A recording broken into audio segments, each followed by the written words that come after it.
مجید کے کوسنے دینے کی آوازیں ڈرائنگ روم میں صاف طور پر سنائی دے رہی تھیں۔ اس کمبخت نے میرے ناک میں دم کر دیا ہے، پھر تم مجھے کہتی ہو میں اپنا رویہ تبدیل کروں۔ اس کی حرکتیں انسانوں کی سی ہیں، وہ تو میرے سینے پر ناسور بن کر رہ گیا ہے، ہر حرکت اذیت دینے کو ہی کرتا ہے، وہ جان بوجھ کر ایسا کرتا ہے۔ اس نے یہی وتیرہ رکھا تو میں اسے اس گھر میں قدم نہیں رکھنے دوں گا۔ بہت دیکھ لیا، مجھ سے اب یہ عذاب برداشت نہیں ہوتا۔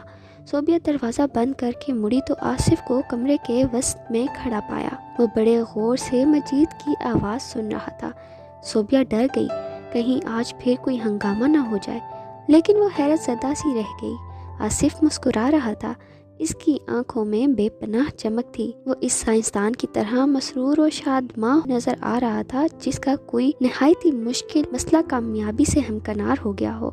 صوبیہ نے اس کی جانب دیکھا، خلاف توقع اور خلاف معمول وہ اس کی آنکھوں میں آنکھیں ڈال کر بے آواز سی ہنس دیا۔ وہ گھبرا سی گئی۔ صوبیہ، اس نے آہستگی سے پکارا۔ اس کے کان ابھی تک مجید کی بک بک پر لگے ہوئے تھے۔ جی، وہ سٹپٹا سی گئی۔ آپ دروازہ کھولنے کے لیے جاگتی رہتی ہیں؟ وہ بھووں کی دائیں کمان اوپر اٹھا کر مسکرایا۔ جی، میں وہ ہکلا گئی، بلکہ بار بار چپکا کر اس نے آصف کی طرف دیکھنے کی کوشش کی۔ اس کی ادا ایسی کافرانہ تھی کہ آصف کا ایمان متزلزل ہو گیا۔ ایک لمحے کو وہ بھول گیا کہ وہ اپنی کس حس کی تسکین کے لیے یہاں کھڑا ہے۔ مجید کی آواز دور ہوتی ہوئی محسوس ہوئی۔ اسے اپنے سامنے کھڑی صوبیہ کے سوا کسی شے کا احساس نہ رہا۔ صوبیہ، جو شاید اس کے لاشعور کی مدفون خواہش تھی اور جسے رات خواب میں اس نے والہانہ انداز میں بازوں میں سمیٹ رکھا تھا، لذت کا وہ احساس اسے اب تک تر و تازہ محسوس ہوتا تھا۔ صوبیہ نے بڑے دنوں بعد آج ان گہری آنکھوں میں انہماک کی کھلی کھلی کیفیت دیکھی۔ ایک نشہ سا اس کے حواس پر چھا گیا۔ آصف اسے اسی انداز سے دیکھتا رہا۔ صوبیہ کا چہرہ تمتما گیا۔ اس کی نظروں سے بچنے کے لیے اس نے مینٹل پیس پر رکھے گلدان سے پھول توڑنے کے بہانے منہ پھیر لیا۔ وہ اسے اب بھی آنکھوں میں سپنوں کا نکھرتا حسن لیے دیکھ رہا تھا۔ خاموشی سے گھبرا کر صوبیہ نے ذرا سا رخ پھیر کر کہا، آج آپ نے اپنی اطلاع دینے کا نیا طریقہ نکالا۔ وہ چونکا اور پھر سنبھل گیا، مسکراتے ہوئے بولا، میں آپ کو تکلیف نہیں دینا چاہتا تھا۔ وہ جانے کیا سمجھ کر بل کھا کر مڑی اور دل فریب انداز میں مسکراتے ہوئے کمرے سے نکل گئی۔ جاتے جاتے پردے سے ذرا سا چہرہ نکال کر اتنا ضرور کہا، میری تکلیف کا اتنا ہی خیال ہے تو ذرا جلدی کر آ جائے کرے نا۔ آصف کھویا کھویا اس پردے کو دیکھتا رہا جس کے پیچھے صوبیہ غائب ہوئی تھی۔ اسے کہہ دو جہاں سینگ سماتے ہیں چلا جائے، وہ اب میری قوت برداشت سے باہر حرکتیں کرنے لگا ہے۔ دل جلا ڈالا ہے کمبخت نے۔ مجید شاید منیرہ کی کسی بات سے پھر بھڑک اٹھا تھا۔ آصف صوبیہ کو بھول کر اس طرف پھر متوجہ ہو گیا۔ اس کی خوشیوں کو جیسے ٹھکانہ نہ مل رہا تھا۔ وہ اس وقت تک ڈرائنگ روم میں کھڑا رہا جب تک مجید کے غرانے، تلتمانے اور گرجنے کی صدائیں آتی رہیں۔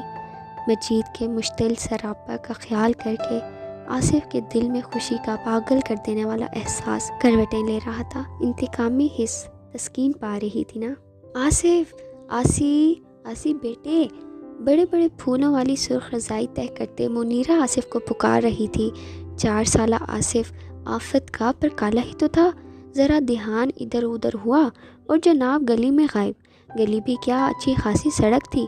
بیل گاڑیاں یکے بعد دیگرے سارا دن گزرتے ہی رہتے۔ 2-3 دفعہ بلانے پر جب آصف نہ بولا تو منیرہ رضائی وہیں پھینک کر باہر لپکی۔ منیر کے ساتھ وہ بھی باہر نہ نکل گیا ہو، لیکن برآمدے میں آتے ہی اس نے اطمینان کا سانس لیا۔ آصف گلی میں نہیں گیا تھا، بلکہ بڑی شان سے سائیکل پر برجمان تھا اور منیر ایک ہاتھ سے اسے سہارا دیے دوسرے سے سائیکل کا ہینڈل تھامے صحن میں چکر کاٹ رہا تھا۔ واہ واہ، منیرہ انہیں دیکھ کر مسکرائی۔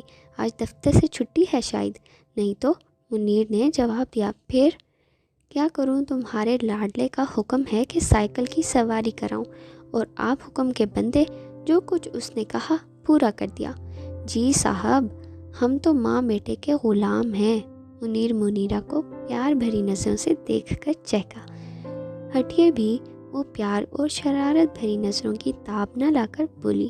کیوں، غلط کہا ہم نے؟ منیر منیرہ کو شوق نظروں سے بھی دیکھ رہا تھا۔ آؤ بیٹے، منیرہ نے ہاتھ بڑھا کر آصف کو سائیکل سے اتارنا چاہا۔ نہیں آتے، وہ منیر کی طرف جھک گیا۔ ابو کو دفتر سے دیر ہو جائے گی۔ نہیں، صاحب ماریں گے ابو کو۔ میں صاحب کو ماروں گا، ایسے ماروں گا۔ وہ تاؤ میں آ کر مکے دکھانے لگا۔ ہوا ہی میں مکہ بازی کر کے اس نے اپنے غصے کا مظاہرہ کیا۔ دیکھا ہمارا بیٹا؟ منیر کھلکھلا کر ہنس دیا اور اس کی معصوم حرکت پر منیرہ بھی مسکرا دی۔ چلو اب بس کرو، منیرہ نے ہاتھ بڑھایا۔ ابو کو جانے دو۔ توبہ، تم تو لیٹ لیے پیچھے ہی پڑ جاتی ہو، دفتر جانا ہی ہے نا؟ کون سا گھر تمہارے گھٹنے سے لگا بیٹھا رہوں گا؟ منیر شوق نظروں سے منیرہ کو دیکھ رہا تھا۔ روز ہی لیٹ ہو جاتے ہیں، کیا فرق پڑتا ہے؟ فکر تو مجھے ہونی چاہیے، آپ کو ہونے سے رہی۔ آپ کا بس چلے تو 10 بجے تک یہیں بیٹھے رہا کریں۔ کیا دل کی بات کہہ دی منیرہ؟ اللہ کی قسم، کس کافر کا دل 10 بجے بھی آفس جانے کو کرتا ہے؟ کم بخت نوکری لے ڈوبی ہمیں تو۔ ہم بھی کوئی رئیس ہوتے تو ٹھاٹ سے گھر بیٹھے اپنے بیٹوں سے کھیلا کرتے، بیٹوں کی امی سے دل لگی کیا کرتے۔ وہ حسین شوق نظروں سے منیرہ کو دیکھتے ہوئے بڑے مزاحیہ انداز میں بولا، واللہ زندگی کا لطف۔ بس بس، ہوش کی دنیا میں آئیے، 8 بجنے والے ہیں۔ منیرہ اس کی باتوں سے محظوظ ہوتے ہوئے مسکرائی۔ اچھا جناب، آ گئے ہوش کی دنیا میں، فرمائیے، دفتر تشریف لے جائیے۔ بہتر صاحب، سنبھالو اپنے لاڈلے کو۔ آؤ آصف، منیرہ نے آصف سے کہا۔ نہیں آتے، وہ اکڑ کر بیٹھا۔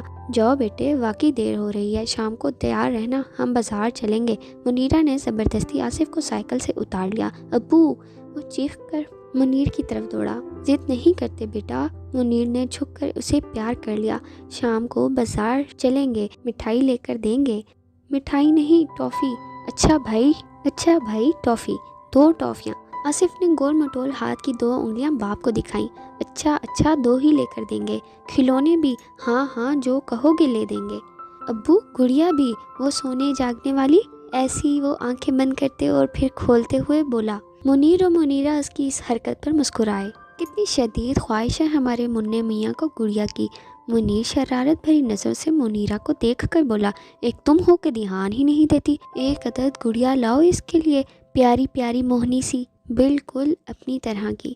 تم تو میدان ہی چھوڑ بیٹھی۔ ہائے اللہ، منیرہ شرما سی گئی۔ منیر اسے اکثر چھیڑا کرتا تھا اور وہ یوں ہی شرما جایا کرتی تھی۔ آصف کی گڑیا کے لیے ضد نئی نہ تھی۔ وہ 2 سال کا تھا جب اللہ میاں نے اسے پیاری سی جیتی جاگتی گڑیا دی تھی۔ چھوٹی بہن سے ضد یا حسد کرنے کے بجائے وہ اس کا دیوانہ ہو گیا تھا، لیکن وہ گڑیا صرف 2 ہفتے ہی بعد چل بسی۔ منیرہ بھی سخت بیمار ہو گئی۔ بچی کا صدمہ میاں بیوی کو جو تھا سو تھا۔ آصف تو اسے کھو کر تڑپ اٹھا، کئی دن بخار میں مبتلا رہا۔ وہ اب اس گڑیا کو تو بھول چکا تھا، لیکن مصنوعی گڑیوں سے شدید لگاؤ تھا۔ اس کے پاس کھیلنے کو کئی گڑیاں تھیں۔ لڑکے کا گڑیوں سے کھیلنا عجیب سی بات تھی، لیکن وہ جب بھی کھلونے لیتا، گڑیا کی فرمائش سر فہرست ہوتی۔ ان دنوں وہ سونے جاگنے والی بڑی سی گڑیا کے لیے ضد کیا کرتا تھا۔ اتنی بڑی گڑیا لوں گا؟ آصف نے دونوں بازو پھیلا دیے۔ اچھا بھائی، اس دفعہ تو تمہیں ضرور لے کر دیں گے۔ تمہاری امی تو لانے سے رہیں۔ اس نے پھر منیرہ کو چھیڑا۔ بچی کی پیدائش کے بعد منیرہ کی بیماری نے خطرناک صورتحال اختیار کر لی تھی۔ اسی سے کچھ نقص شائد واقع ہو گیا تھا۔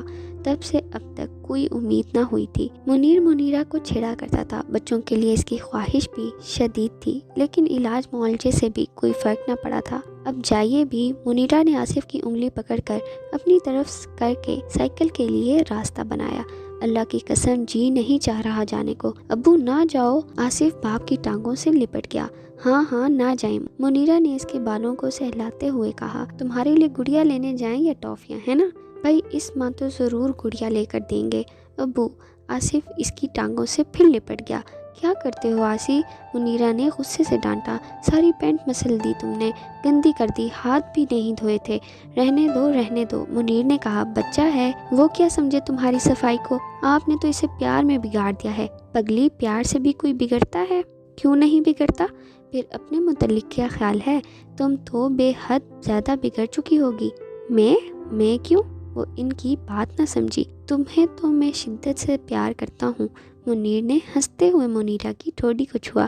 ہٹیے بھی 5 سالہ بیاہی منیرہ شوہر کی بات سے نئی نویلی دلہن کی طرح شرما گئی، اور منیر کسی مغرور نغمے کی طرح گنگناتا اس پر شوق نظر ڈالتا دروازے کی طرف چل دیا۔ آصف پھر دوڑا، لیکن منیرہ نے لپک کر اسے پکڑ لیا۔ اد کھلے دروازے سے وہ اپنے شوہر کو دیکھتی رہی۔ سڑک کا موڑ مڑنے سے پہلے منیر نے پھر پلٹ کر اسے دیکھا۔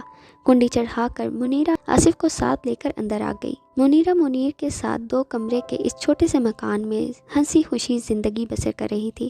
چاہنے والا محبوب شوہر اور پھول کی طرح شگفتہ آصف اس کی زندگی کو پربہار بنائے تھا۔ گو آمدنی زیادہ نہ تھی، تاہم بڑے سکون سے کٹ رہی تھی۔ آصف کو ساتھ لیے کمرے میں آئی، بستر جھاڑے، رضائیاں طے کی، منیر کے اتارے ہوئے کپڑے کھونٹی پر ٹانگے، چپل پلنگ کے نیچے جوڑ کر رکھے، پانی کا گلاس آصف کو باورچی خانے میں رکھنے کو کہہ کر جھاڑ پونچھ اور صفائی میں لگ گئی۔ آصف میاں نے برآمدے میں ہی گلاس کو منزل مقصود پر پہنچا دیا۔ گلاس ٹوٹنے کی آواز پر منیرہ دوڑی آئی۔ آصف کے گالوں پر ایک تھپڑ جھڑ کر وہ خوبصورت گلاس کے ٹکڑے دیکھنے لگی۔ آصف رونے لگا۔ وہ آصف کو کوستے ہوئے ٹوٹی کرچیاں جمع کرنے لگی۔ کم بخت نے ایسا پیارا گلاس توڑ دیا، کتنا خوبصورت تھا، تم سے مضبوطی سے نہ پکڑا گیا، زبان چلانے میں تو خوب تیز ہو، کام ذرا سا نہیں ہو سکا۔ آصف اپنی مٹھیاں آنکھوں میں گھسائے جا رہا تھا۔ رو رو کے اس کی آواز بیٹھتی ہی جا رہی تھی۔ باپ کا لاڈلا تھا، کبھی اس نے پھول تک نہ مارا تھا۔ ماں اکثر باپ کی غیر حاضری میں 2 چار لگا کر معاملہ برابر کر دیا کرتی تھی۔ آصف کی ذہنی نشو و نما کا اسے علم نہ تھا۔ بچہ اسی لیے باپ سے زیادہ پیار کرتا تھا، ماں سے لگاؤ زیادہ نہ تھا۔ آصف کا آنسوں سے تر چہرہ دیکھ کر وہ گلاس کو بھول گئی، بازوں میں بھر کر اسے پیار کرنے لگی۔ اسے منیر کا خیال آ گیا، اگر وہ اسے آصف کو یوں تھپڑ لگاتا دیکھ لیتا تو جانے منیرہ کی کیا گت بناتا۔ بہلا پسلا کر اس نے آصف کو خوش کر لیا اور پھر گھر کے کاموں میں مشغول ہو گئی۔ منیرہ برآمدے میں سلائی کی مشین رکھے بیٹھی تھی۔ آصف کو اس نے نہلا دھلا کر سلا دیا تھا۔ گھر کے کام کاج سے فارغ ہو کر یہی وقت تھا جو وہ سوئی سلائی کے لیے نکال سکتی تھی۔ آصف کے سامنے تو مشین لے کر بیٹھنے کا سوال ہی نہ تھا۔ ماں سے زیادہ وہ خود کاریگر بننے کی کوشش کرتا تھا۔ کبھی دھاگا توڑا ہے، کبھی ہتھی کو گردش دے رہا ہے، کبھی خود مشین پر چڑھ بیٹھا ہے۔ منیرہ ڈانٹتی تو مشین کے سوراخوں میں کوئی نہ کوئی چیز پھنسا دیتا۔ منیرہ مشین کا کام آصف کو سلا کر ہی کیا کرتی تھی۔ صحن کی درمیانی دیوار سے سر نکالے بھی ہمسائی باتیں کیے جا رہی تھی۔ وہ جہاں بھر کے قصے منیرہ کو سنا رہی تھی۔ منیرہ بھی کام میں منہمک ہونے کے باوجود پوری دلچسپی سے اس کے قصے سن رہی تھی۔ کیا بتاؤں بہن، میاں تو بے اقدام غلام ہیں، جس وقت دیکھو۔ لیکن دروازے پر دستک نے بھی ہمسائی کا جملہ ادھورا ہی رہنے دیا۔ تمہارا دروازہ ہے شاید، بھی ہمسائی کہتے ہوئے اپنے صحن میں غوطہ لگا گئی۔ کون؟ منیرہ نے مشین کی ہتھی پر ہاتھ رکھ کر دروازے کی طرف دیکھا۔ دروازہ پھر کھٹکایا گیا۔ منیرہ کام چھوڑ کر جلدی سے اٹھی، دوپٹہ درست کیا، پاؤں میں سلیپر اوڑھے سے اور جلدی سے دروازے کی طرف لپکی۔ کون ہے؟ اس نے دروازے کے قریب پہنچ کر پوچھا۔ میں ہوں بھابھی، اعظم ہوں، بھاری بھاری روکتی آواز آئی۔ اعظم اسی محلے میں رہتا تھا، منیر کے دفتر میں بھی کام کرتا تھا، آپس میں گہری دوستی تھی۔ منیرہ اعظم کو اچھی طرح جانتی تھی، لیکن آج اس کی آواز کچھ بھرائی تھی، شاید زکام کا اثر ہو، لیکن پھر بھی منیرہ کو کچھ بے اطمینانی سی ہوئی۔ دروازے کی اوٹ میں کھڑے ہو کر اس نے تھوڑا سا پٹ کھول کر باہر جھانکا۔ وہ اعظم ہی تھا، لیکن جس حلقے میں اعظم کھڑا تھا منیرہ ششدر سی رہ گئی۔ اس کے بال بکھرے تھے، رنگ اڑا تھا، آنکھیں سرخ تھی، سخت پریشانی اور اضطراب کے عالم میں ہاتھ مسل رہا تھا۔ وہ شاید کام بھی رہا تھا۔ سامنے ہی وہ تانگا بھی کھڑا تھا جس سے ابھی اعظم اترا تھا۔ کیا بات ہے اعظم بھائی؟ منیرہ کے ہاتھ پاؤں سنسنانے لگے۔ بھابھی، اعظم کی بھاری آواز پھٹکی۔ اس نے جلدی سے منہ پھیر کر دل پھیر لیا۔ خیریت تو ہے اعظم بھائی؟ منیرہ کے سارے وجود میں سنسناہٹ سی محسوس ہونے لگی۔ کسی نامعلوم خدشے سے اس کا دل بیٹھ ہی تو گیا۔ جلدی چلیے بھابھی، منیر کو ایکسیڈنٹ۔ ایک گھٹی ہوئی چیخ منیرہ کے لبوں سے نکلی۔ اس کی آنکھیں پھٹ جانے کی حد تک کھل گئیں۔ وہ تیزی سے دروازہ کھول کر باہر آ گئی۔ اسے اتنا ہوش بھی نہ رہا کہ اعظم سے پردہ کرتی ہے۔ ٹرک سے ایکسیڈنٹ ہو گیا، جلدی ہسپتال چلیے، منیر کی حالت۔